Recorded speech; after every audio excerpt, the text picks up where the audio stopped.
ভাগ্নি, বলছি তোর মামি না তোকে দিবার জন্য কি সব কিনে এনে রাখিছে, আমাকে ডাকতে পাঠাচ্ছিল। হ্যাঁ, চল না, কি এনে রাখিছে, চ চ খাটে বস বস। বলছি কই গো, শুনছ? ভাগ্নি এসে গেছে, এদিকে এসো না। বলছি এই তো ভাগ্নি চলে আসছে, ভাগ্নির জন্য কি সব খাবার আনি রাখেছে, যে ওইগুলা যাও আনবি, যাও ভাগ্নি খাবে। যাও সেই ঝুড়ি বাজার গজা আছে না, ওইগুলো নিয়ে আসবে, যাও। হ্যাঁ ভাগ্নি বস বস, তোর মামি আনে দিচ্ছে। নিয়ে আনে চলে লেখা, খাইলে খাইলে। দিদি, দিদি, তোর মা ডাকছে, তাড়াতাড়ি ঘর যা।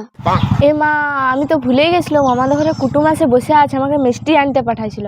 হালে তুই নিয়ে যা, আমি এগুলা খাই নিয়ে যাচ্ছি।